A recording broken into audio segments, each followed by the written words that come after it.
Part 1. The Humiliation. The day my father called me worthless was the day everything I thought I knew about my family began to fall apart. If you've ever spent years trying to earn someone's love only to realize they decided long ago not to give it, then you'll understand exactly how I felt standing in that hospital room. My name is Emily Parker. I'm 58 years old, a widow, and a lifelong resident of a small town outside Hartford, Connecticut.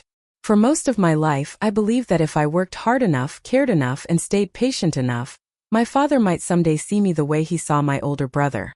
I was wrong. The call came just after 6:30 on a rainy Tuesday morning. My father's neighbor told me an ambulance had taken him to St. Mary's Medical Center after he experienced chest pain during the night. I was already dressed and driving within 20 minutes.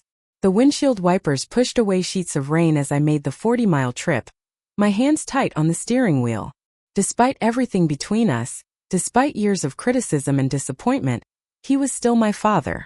By the time I reached the hospital, my brother Richard was already there. Richard was 60 years old, confident, successful, and in our father's eyes, nearly perfect. He stood near the nurse's station talking loudly into his phone about a business meeting. When he noticed me, he nodded without smiling. "He's awake," Richard said. "Not in a great mood." I almost laughed. My father had not been in a great mood for at least 40 years. We walked into the room together. The steady rhythm of monitors filled the air. My father, Walter Parker, looked smaller than I remembered. At 82, age had finally begun catching up to him. His gray hair was thinner. His face carried deep lines. But the sharpness in his eyes remained exactly the same. He looked at Richard first. A smile appeared instantly. "There he is," he said. "My boy." Richard stepped forward and shook his hand. Then my father noticed me standing near the doorway. The smile disappeared. The room seemed to cool several degrees. "What are you doing here?" he asked. I forced a calm expression. "I came as soon as I heard." He stared at me for several seconds. A nurse entered to check his chart. Another family from a neighboring room passed by the open doorway. The hospital floor buzzed with normal activity. Then my father spoke loudly enough for everyone nearby to hear. "You always show up when there's attention to be had." I felt heat rise into my face. "Dad, I was worried about you." He shook his head. "Don't pretend. You've never been good for much." Richard looked down at the floor. He didn't defend me. He never did. I stood frozen beside the bed. Years of memories rushed through my mind. School plays where my father never came. Birthdays he forgot. Achievements he dismissed. Every moment I convinced myself wasn't personal suddenly felt painfully personal. The nurse glanced between us uncomfortably but continued her work. My father leaned back against his pillow and gave a short laugh. "Truth hurts, doesn't it?" Nobody said anything. Not Richard. Not the nurse. Not me. The silence somehow felt worse than the words. A few minutes later, a doctor entered to discuss test results. My father immediately changed his tone, becoming pleasant and cooperative. Watching him do that felt strangely familiar. To outsiders, he could be charming. Inside our family, he could be something entirely different. The doctor explained that additional testing would be needed over the next 24 hours, but that his condition appeared stable. Everyone seemed relieved. Everyone except me. I stood quietly near the window while rain tapped against the glass. My father spent the next 15 minutes discussing Richard's career, Richard's investments, Richard's children. Not once did he ask about my life. Not once did he ask how I had been coping since losing my husband 3 years earlier. Eventually Richard checked his watch. "I've got to get going," he announced. "I'll stop by tomorrow." My father's face brightened. "Good man." Then Richard left. I stayed. Because that was what I always did. Even when it hurt. Even when nobody noticed. Even when I knew I wasn't wanted. As the afternoon sunlight struggled through the clouds outside, I sat alone in the corner of the hospital room while my father slept. Looking at him, I wondered for the 1,000th time what I had done wrong. Why was I never enough? Why had I spent decades chasing approval that never came? I didn't know it then, but before that day ended, a stranger would place an old envelope into my hands, and everything my father had spent years hiding would finally begin to come into the light. Part 2, The Favorite Child. After Richard left, the room felt strangely quieter, but not more peaceful. My father slept for nearly an hour while I sat by the window watching dark clouds drift across the Connecticut sky. The rain had stopped, leaving streaks of water on the glass. I could have gone home. Nobody expected me to stay. In fact, if history had taught me anything, it was that my presence rarely mattered to anyone in my family. Yet I remained in that uncomfortable hospital chair because leaving never came naturally to me. I had spent most of my life staying when things became difficult, staying when people took advantage of my kindness, staying when love was given to someone else. Around 3 o'clock, my father woke up and immediately asked for Richard. When I told him Richard had gone back to work, disappointment crossed his face. Then he looked at me as if he had only just remembered I was still there. "You should not sit around here all day," he said. "Do you not have anything useful to do?" The words stung, but they were familiar. Growing up, Richard could do no wrong. If he earned a B in school, my father celebrated. If I earned an A, he asked why it was not higher. When Richard bought his first car, my father helped with the down payment. When I needed help paying college tuition, I worked evening shifts at a grocery store. I told myself those memories no longer mattered. But sitting there beside his hospital bed, I realized they still lived somewhere deep inside me. A nurse entered to check his blood pressure. She appeared to be in her late 60s, with silver hair and kind eyes behind her glasses. Her name tag read Susan. She greeted my father warmly and asked how he was feeling. He smiled and answered politely. The transformation was remarkable. To her he was charming, respectful, even funny. Susan recorded his information and chatted with him for several minutes. Before leaving, she glanced toward me and offered a gentle smile. It was a small gesture, but after the day I had experienced, it felt unexpectedly comforting. Later that afternoon, my phone rang. It was my daughter, Rachel. She lived about 90 miles away with her husband and 2 children. "Mom, how is Grandpa doing?" she asked. I stepped into the hallway so my father would not overhear. "The doctors think he is stable," I said. "That is good news." There was a pause. "And how are you doing?" she asked quietly. The question almost broke my heart because nobody else had asked it all day. "I am fine," I replied, though we both knew it was not entirely true.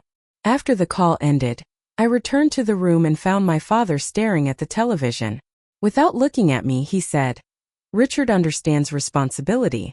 He always has." I knew exactly what he meant. He was comparing us again. Even now, even from a hospital bed. I decided not to argue. Experience had taught me that defending myself never changed his opinion. As evening approached, the hallways grew calmer. Visitors began heading home. Nurses changed shifts. The orange glow of sunset spread across the parking lot outside. I gathered my purse and prepared to leave for the night. Before I reached the door, I heard someone call my name. It was Susan, the older nurse. She stood several feet away, holding a clipboard against her chest.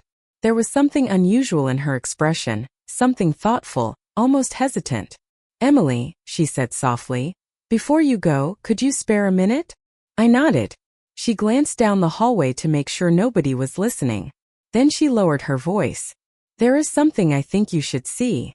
At that moment, I had no idea that the next conversation would begin unraveling a secret that had been waiting in silence for years. Part 3, The Hospital Visit. For a moment I simply stared at Susan, unsure whether I had heard her correctly. The hallway around us was nearly empty now. A housekeeping cart rolled slowly past in the distance, and somewhere down the corridor a telephone rang before falling silent again. Susan waited patiently, her expression calm but serious. "What is it?" I asked. She glanced toward my father's room before speaking. "Not here," she said quietly. "Come with me." My heart began to beat a little faster as I followed her toward a small family waiting area near the end of the floor. The room contained a coffee machine, a few chairs, and a large window overlooking the parking lot below. The last traces of daylight were fading from the sky. Susan closed the door behind us and sat down across from me. For several seconds she seemed to choose her words carefully. "I knew your mother," she finally said. I blinked in surprise. "You knew my mother?" Susan nodded. "Many years ago. Before I worked here full-time, I volunteered at a community health clinic. Your mother came in often. We became friends. Hearing someone speak about my mother caught me off guard. She had passed away nearly 12 years earlier after a long illness. Even now, mentioning her name brought back a mixture of warmth and sadness. She had been the one person in my family who always made me feel seen. My mother never mentioned you, I said gently. Susan smiled. That does not surprise me. We lost touch for a while after she became sick. Then one day she contacted me unexpectedly. She paused. Emily, your mother was worried about you. Those words immediately tightened something in my chest. My mother had always worried about me. Not because I made poor decisions, but because she understood the dynamic inside our family better than anyone else. She saw things nobody else acknowledged. She saw how differently my father treated Richard and me. She saw how often I swallowed disappointment and pretended everything was fine. Susan reached into a large canvas tote bag resting beside her chair. Slowly, carefully, she removed a thick manila envelope. The paper looked old. The corners were slightly worn. Across the front, written in neat blue ink, was my name. Emily. My breath caught. I recognized the handwriting instantly. I had not seen it in over a decade, but I would have recognized it anywhere. It belonged to my mother. My hands trembled as Susan held out the envelope. She asked me to keep this safe, Susan said softly. She told me that one day there would come a moment when you would need it. I stared at the envelope without touching it. Why would she give this to you instead of me? Susan lowered her eyes briefly. Because she was afraid it would disappear if it stayed inside the family. The words landed heavily between us. Suddenly 100 questions rushed through my mind. What was inside? Why had my mother hidden it? What had she known? And most importantly, what had she been trying to protect? Susan seemed to sense my confusion. I never opened it, she said. I promised her I would not. She made me swear that only you would read what was inside. My fingers finally closed around the envelope. The paper felt cool against my skin. It was heavier than I expected, as though more than a simple letter rested inside. I turned it over. The seal remained intact. Whatever my mother had left for me had been waiting untouched all these years. Why today? I asked. Susan looked toward the darkening window. Because after watching what happened in that hospital room, I knew the time had come. Emotion flooded through me so suddenly that I struggled to speak. All afternoon I had felt invisible, dismissed, unwanted. Yet somehow my mother had anticipated this moment years before it happened. It was almost as if she were reaching across time to place a hand on my shoulder. Susan stood and squeezed my arm gently. Take it home, she said. Read it somewhere quiet. Your mother loved you very much, Emily. Never forget that. I swallowed hard and nodded. Then I looked down once more at the envelope bearing my name. For the first time all day, I felt something stronger than hurt. I felt curiosity. Because deep inside, I knew my mother had not gone to such extraordinary lengths without a reason. And whatever waited inside that envelope was about to change everything. Part 4: The envelope. The drive home felt different from any drive I had taken in years. The envelope rested on the passenger seat beside me, illuminated every few seconds by passing streetlights. I kept glancing at it during red lights as if it might somehow reveal its contents on its own. By the time I pulled into my driveway, the clock on the dashboard read 8:47 p.m. My small white colonial house sat quietly beneath a row of maple trees. It had been my home for nearly 30 years. And after my husband Daniel passed away, it had become both a refuge and a reminder of everything I had lost. I carried the envelope inside, locked the front door, and set my purse on the kitchen counter. For several minutes, I simply stood there staring at the worn paper. Part of me wanted to open it immediately. Another part was afraid. What if it contained something painful? What if my mother had spent her final years carrying a secret that would only bring more heartache? Eventually, curiosity won. I made a cup of tea, sat at the dining room table, and carefully broke the seal. Inside I found several items. The first was a handwritten letter folded neatly into thirds. Beneath it rested a small brass key attached to a faded tag. There was also a single sheet of paper containing the name and address of a local bank branch 20 miles away. My pulse quickened. I unfolded the letter first. The familiar handwriting instantly brought tears to my eyes. Dear Emily, if you are reading this, then the day I worried about has finally arrived. Those were the first words. I paused, swallowing hard before continuing. My mother went on to explain that she had written the letter during the final year of her illness. She spoke about memories from my childhood, about family vacations, birthdays, and ordinary moments that suddenly felt precious. Then the tone changed. Emily, there are truths I could not tell you while I was alive. Not because I did not trust you, but because I feared what would happen if certain people learned what I knew. I felt my chest tighten. The next lines were even more surprising. Your father has carried a burden for many years. It has shaped the way he treats people, especially you. One day you deserve to understand why. But first, you must learn the full story. The key enclosed with this letter belongs to a safe deposit box. Everything you need is inside. My eyes moved quickly across the page. She did not explain what was in the box. Instead, she described how proud she had always been of me. She wrote about my kindness, my loyalty, and my strength during difficult times. Reading those words felt almost overwhelming because they were the exact opposite of everything I had heard from my father. Then I reached the final paragraph. Emily, there may come a day when people try to convince you that your sacrifices never mattered. Do not believe them. The truth has always been there, even when nobody was willing to speak it aloud. When the time is right, open the box and let the facts speak for themselves. I love you more than words can express. Mom. Tears slipped down my cheeks before I even realized I was crying. For years I had questioned myself. I had wondered whether I was somehow flawed, somehow less deserving than Richard. Yet here was my mother, reaching across 12 years to tell me that she had seen everything. I carefully folded the letter and looked again at the brass key. The tag attached to it contained a box number and the name of Hartford Community Bank. Whatever waited there had been hidden for more than a decade. I glanced at the clock. The bank would be closed until morning. Suddenly the weight felt unbearable. As I carried the letter upstairs, one thought repeated itself again and again. My mother had not left me memories. She had left me answers. And for the first time in my life, I was determined to find them. Part 5. The letter. The next morning felt longer than any morning I could remember. I arrived at Hartford Community Bank 15 minutes before it opened. The brass key remained tucked safely inside my purse, and my mother's letter rested in the folder beside it. As I sat in my car watching employees unlock the front doors, I could not stop wondering what had been important enough for my mother to hide for more than a decade.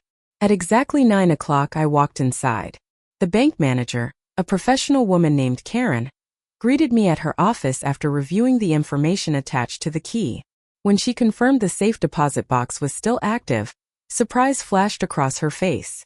This box has not been accessed in many years, she said. Everything appears exactly as it was left.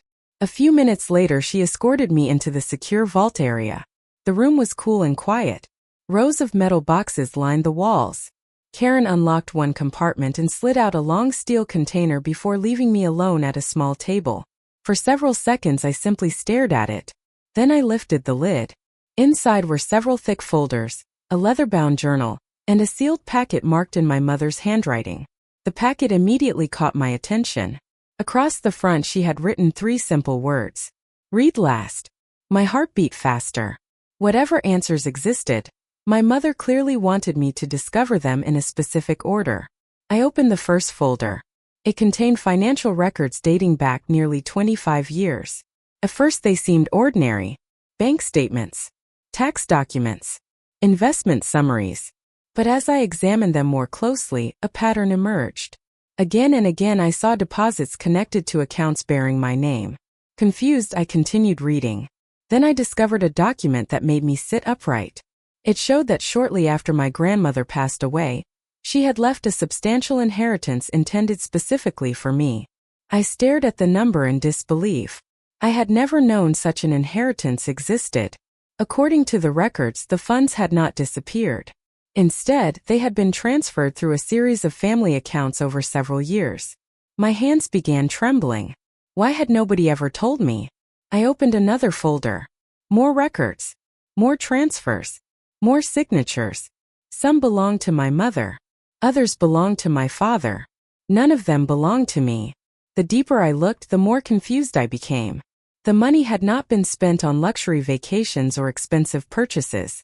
Instead, it appeared to have been directed toward keeping the family business alive during several difficult financial periods. Memories flooded back. I remembered those years. I remembered hearing whispers about debt, unpaid loans, and fears that the business might close. Yet somehow the company survived every crisis. According to these documents, my inheritance had played a major role in that survival. I sat back in my chair, overwhelmed. For decades I had believed Richard helped build the family business into a success. That was the story everyone repeated. It was practically family history. But the records in front of me suggested something far more complicated. I turned to the leather journal next. The first pages were written entirely in my mother's handwriting. She described meetings with accountants, difficult financial decisions, and her determination to protect the future of the family. One entry stopped me cold. Emily may never know how much she has already sacrificed for all of us. Walter insists it is better this way. He says she does not need to carry the burden. I disagree. One day she deserves the truth. I read the sentence 3 times. My father had known. Not only had he known, but he had actively participated in keeping the information from me. The realization hurt more than I expected. Suddenly many moments from my life looked different. The constant criticism, the dismissive comments, the refusal to acknowledge my contributions. Had he been hiding guilt all these years? I looked toward the final sealed packet marked "Read Last." Whatever remained in sight clearly mattered. But even before opening it, I understood one thing. The story I had been told my entire life was incomplete. And the deeper I dug into my mother's hidden records, the more certain I became that the biggest secret had not yet been revealed. Part 6. The Secret Box. For nearly an hour I remained alone in the vault room reading every page my mother had preserved. Each new document seemed to answer one question while creating 3 more. By the time I finally reached for the sealed packet marked "Read Last," my emotions were a mixture of confusion, sadness, and determination. I carefully broke the seal and removed a stack of papers along with a second handwritten letter. Unlike the first letter, this one was shorter and far more direct. Emily, if you have reached this point, then you already know that your inheritance helped save the family business many years ago. What you do not know is why your father never told you. The answer is not what you think. I leaned forward and continued reading. Your father was not ashamed of what you contributed. He was ashamed of who recognized it. The sentence made no sense at first. Then I turned to the attached documents. The first was a copy of a partnership agreement from more than 20 years earlier. The second was a collection of meeting notes from accountants and attorneys. The third was a signed letter written by one of the family's longtime financial advisors. As I read through them, a startling picture began to emerge. During the period when the business nearly collapsed, several people had argued over how to save it. Richard had proposed taking on enormous debt. Others wanted to sell valuable property. According to the records, neither plan would have worked. The solution that ultimately protected the company came from my mother, after she reviewed financial projections with outside advisors. The funding source came from my inheritance, but the strategy itself belonged to her. Yet what shocked me most was what happened afterward. The records showed that public credit for the recovery had gradually been given almost entirely to Richard. Newspaper clippings, community awards, and business recognitions all celebrated him as the person who turned everything around. Over the years, that version of events became accepted as fact. But the documents told a different story. The success everyone attributed to Richard rested on decisions made by my mother and resources that legally belonged to me. I sat motionless as the implications settled in. For decades I had listened to family members praise Richard's achievements. Family friends spoke about his business instincts. My father proudly repeated the same stories at every holiday gathering. Meanwhile, I had quietly accepted being viewed as the less successful child. The reality was far more complicated. Then I opened the final document in the packet. It was a confidential memorandum written by the family's attorney shortly after the crisis ended. One paragraph immediately caught my attention. Mr. Parker has requested that Emily Parker not be informed regarding the source of the emergency funding. He believes disclosure would create long-term conflict within the family and diminish Richard Parker's leadership role. I read the sentence twice. Then a third time.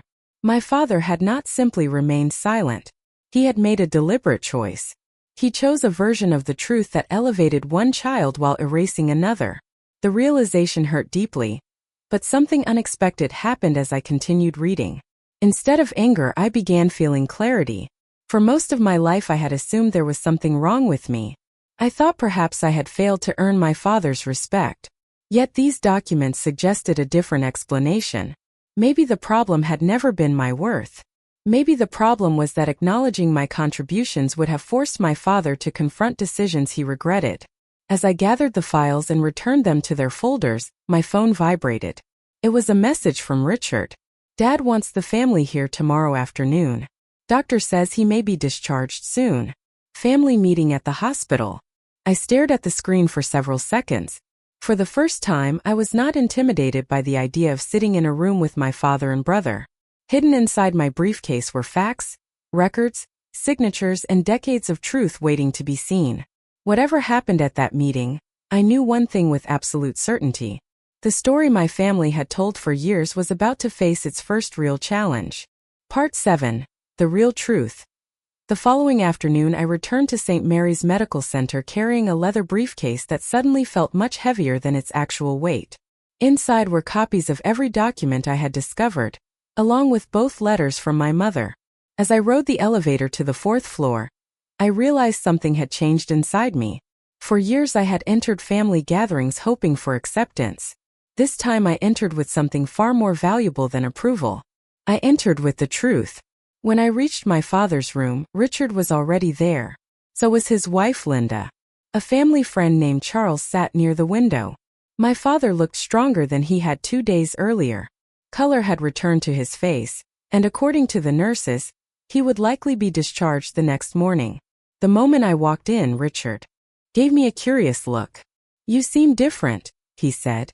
I simply smiled and took a seat. A few minutes later my father cleared his throat. "Since everyone is here, I wanted to discuss the future of the business," he announced. The familiar pattern immediately began. Richard spoke confidently about expansion plans.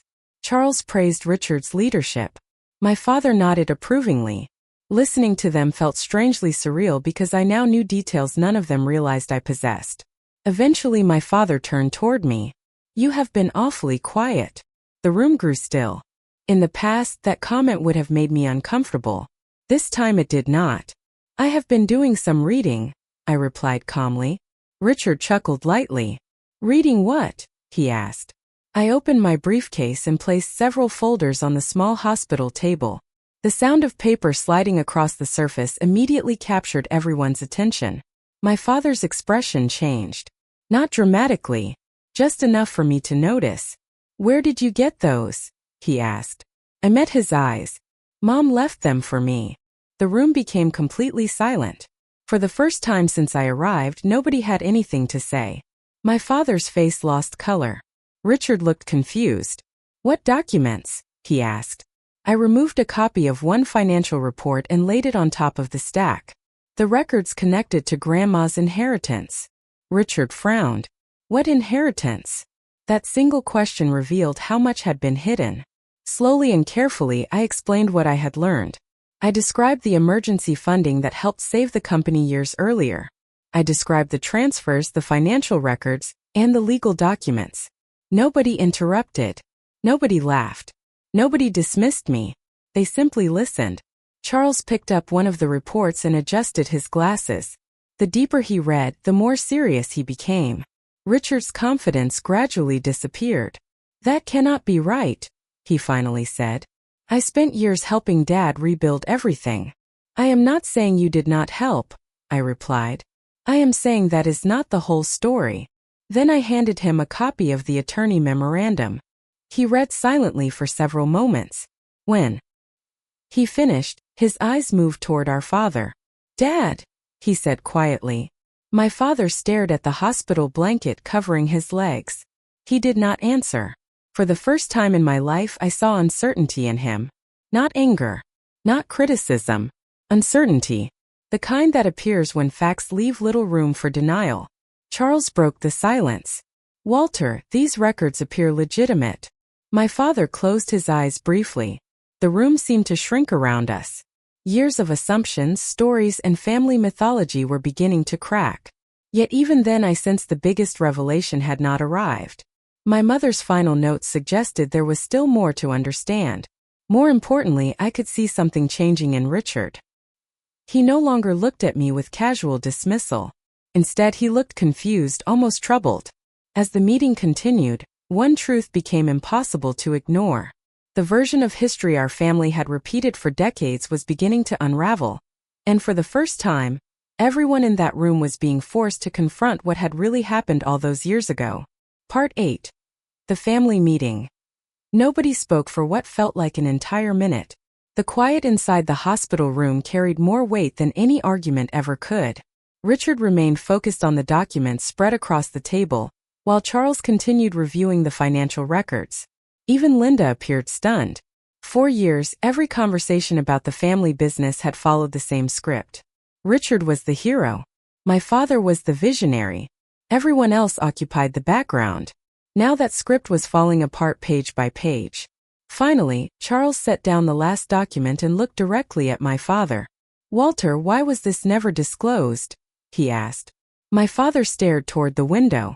The afternoon sunlight cast long shadows across the room. For the first time since I could remember, he seemed like an old man carrying a burden rather than the confident authority figure I had known my entire life. "Because it was complicated," he answered quietly. Charles shook his head. "No, it was not complicated. These records are very clear." Richard slowly lowered the memorandum he had been reading. "Dad, is this true?" he asked. "Did Emily's inheritance help save the company?" My father closed his eyes for a moment before finally nodding. The reaction was immediate. Richard leaned back in his chair as if the answer had physically affected him. Linda covered her mouth with one hand. Charles simply exhaled. Yet what happened next surprised me most. Richard was not angry with me. He looked devastated. "All these years," he said softly, "I thought I earned everything myself." There was genuine pain in his voice. For the first time, I realized he had been living inside the same false story as everyone else. He had benefited from it, but he had not created it. My father slowly rubbed his forehead. "You worked hard," he said to Richard. "You did contribute." "That is not what I asked," Richard replied. "Why did you never tell us the truth?" Another long silence followed. Then my father looked directly at me. His eyes seemed older than they had just a few days earlier. "Because every time I looked at you, I was reminded of what I had done." The room became completely still. I felt my heart begin to race. "What do you mean?" I asked.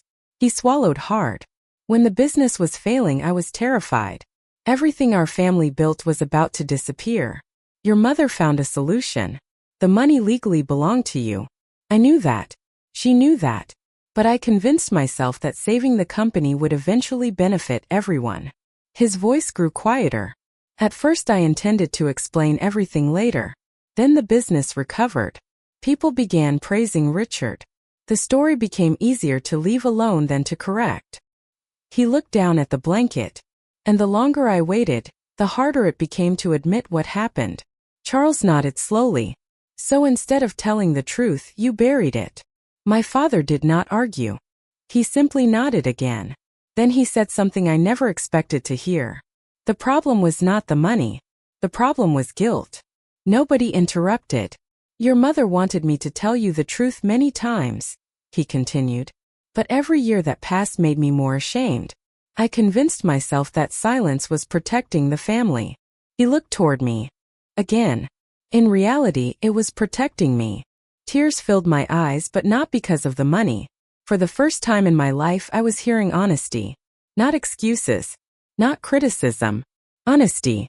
Richard slowly stood and walked toward the window. "All these years," he said quietly, "Emily was treated like she contributed nothing."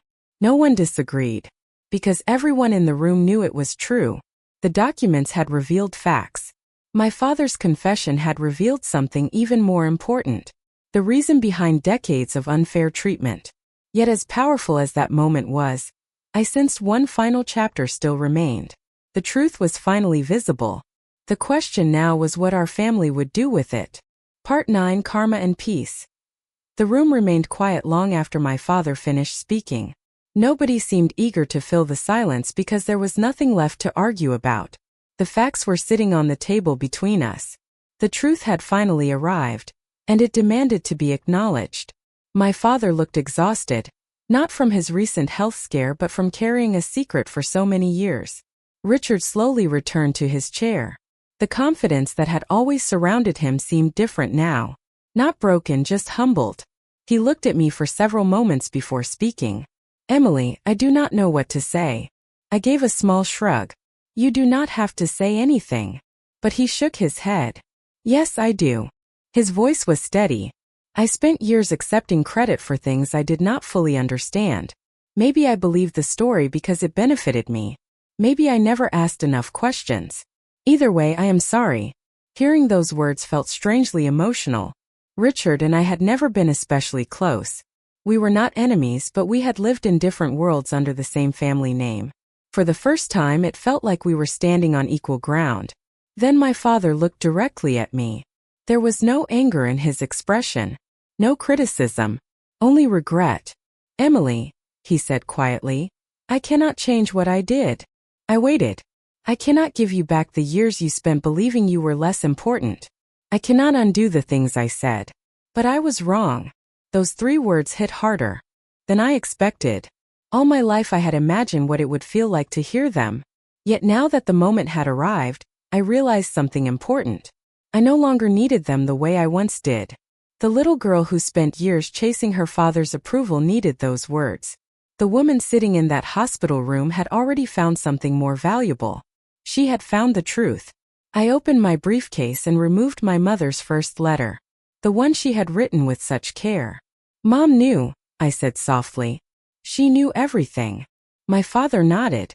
Tears filled his eyes. "Your mother understood me better than anyone." For several seconds nobody spoke. Then I smiled faintly. "She also understood me." That brought a small smile to Richard's face. The tension that had filled the room for days seemed to ease. Not disappear completely, but soften. A nurse entered to check my father's chart. It was Susan. The moment she saw me, she understood.